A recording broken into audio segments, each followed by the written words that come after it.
Hey guys, there's a researcher named Dick Allington, and he really studied how kids read and what they need to do to become stronger readers. And I wanted to share this information with you because, of course, you want to become a stronger reader, right? So he found out that reading a story about the size of The Tiger Rising, which is a big chapter book, is about 120 pages. He claimed that if you read silently, you should be able to read the whole book in about 2.5 or 3 hours.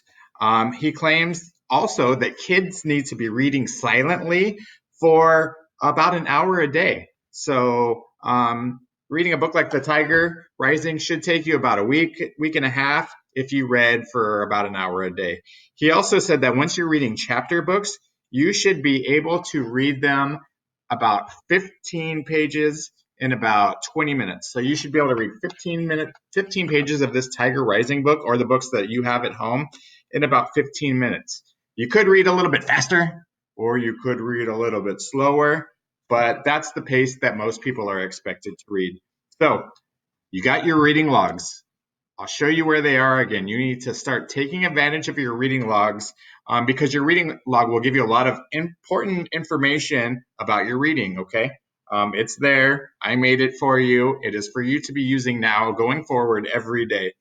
And you can actually start to kind of study the number of pages you are reading in a minute, just like runners study how fast they run a mile. So today I want to teach you that readers often look at their books again to really make sure that they understand what's going on.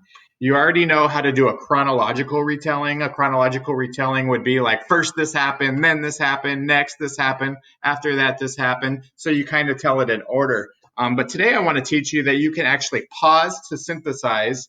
And to do this, you want to still retell what happened, but you want to do that for the part of the book that you just read. Today we read chapter 5 and 6 of The Tiger Rising. So first you would tell about the chapters that we just read, and then you'll reach back, look at me, reach back, and you're going to start retelling important parts of the book that happened before that might relate to the part that we just read.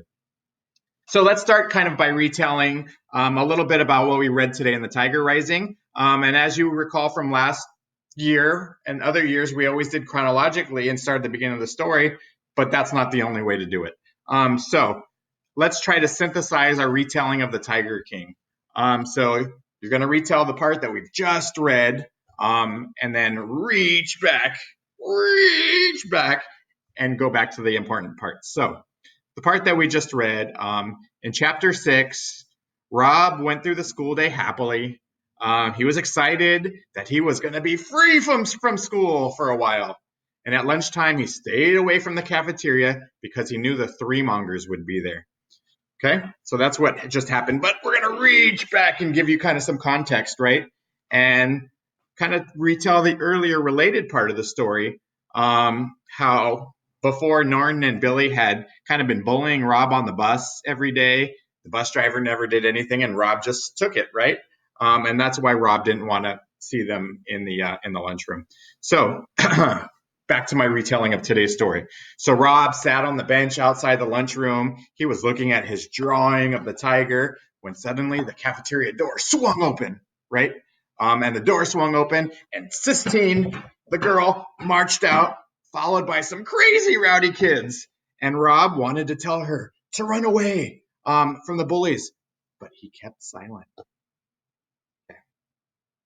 I'm going to reach back again and talk about how this wasn't the first time Rob had been silent in the face of bullies. He never said anything, right? Reaching back in the story, Rob's always silent when the bullies are around. So that's kind of his character, right? Continuing to what we read today, and then Rob watched Sistine turn back into the crowd and begin to fight the bullies. Okay? Got it, readers? Are you with me? You're going to have to start doing this kind of retelling where we just retell what we just read and then synthesize, reach back, and and try to connect what we've read before today to what we're talking about, all right? And if you don't remember the earlier parts of the book, then you're going to kind of miss out, right? because when you bring the earlier parts of the book into what we just read today, then your understanding of what the characters might be thinking is going to be just a little bit stronger. So, did you see how we did this kind of synthesizing retelling? We started to retell by summarizing the most recent chapters we read. I know I'm being a broken record, but then as we proceeded along, we started to reach back and grab the earlier parts of the story to add to our help of retelling and have it make a little bit more sense. All right. So now you're going to get your arms ready to start reaching back, right? And retelling your books. So that's what we're going to be doing today. Okay. So chapter books, you have them in your house. We're going to start reading them, having little book clubs, and I'll let you know what book we're going to read first. Okay. All right. Thanks, guys.